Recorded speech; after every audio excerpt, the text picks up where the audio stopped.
महाराष्ट्र सरकार के 2 सितंबर को जारी शासन निर्णय से ओबीसी आरक्षण को नुकसान पहुंचने की आशंका जताई जा रही है।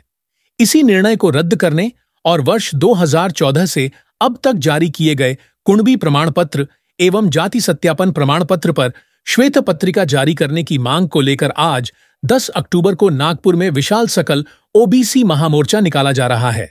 इस मोर्चे में गोंदिया जिले के करीब 15,000 ओबीसी समाज के बंधु हिस्सा ले रहे हैं।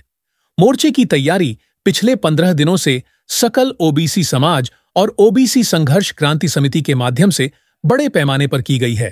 गोंदिया जिले से नागपुर पहुंचने के लिए 70 बसें और करीब 800 चारपहिया वाहन रवाना किए गए हैं। वहीं कई कार्यकर्ता रेल मार्ग से नागपुर पहुंचे हैं।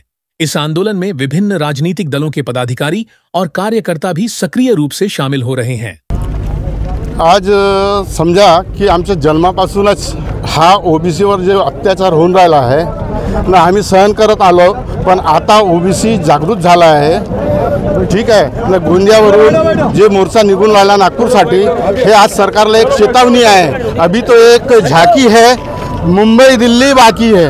आज आम्ही नागपूरला जाऊन हा सगळं आम्ही दाखवून देऊ, आपली ताकद दाखवणार आहोत। सप्टेंबरचे जे महाराष्ट्र सरकारचे जीआर काढले ओबीसी बद्दल मराठाचे ते कुठे ना कुठे रद्द झाले पाहिजे, म्हणून आज आम्ही महामोर्चा नागपूरमध्ये जात आहोत।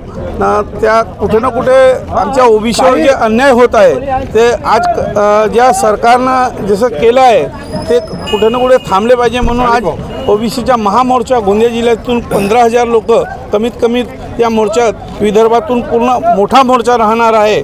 गोंदिया नागपूर झाकी आहे, मुंबई दिल्ली बाकी आहे। मी सांगतोय की महाराष्ट्र सरकारने ज्याप्रमाणे आझाद मैदानाची गर्दी पाहून एक चुकीचा जीआर ओबीसी समाजावर, एससी समाजावर, एसटी समाजावर अन्याय करणारा जीआर काढला, त्याचप्रमाणे आता ओबीसी समाजाची गर्दी पाहून सरकारला तो जीआर रद्द करावा लागणार आहे। नाहीतर आम्ही सांगतो की यांना मुंबईची गर्दी आणि दिल्लीची गर्दी पाहून हे समजून जातील की ओबीसी समाजाला काय पाहिजे।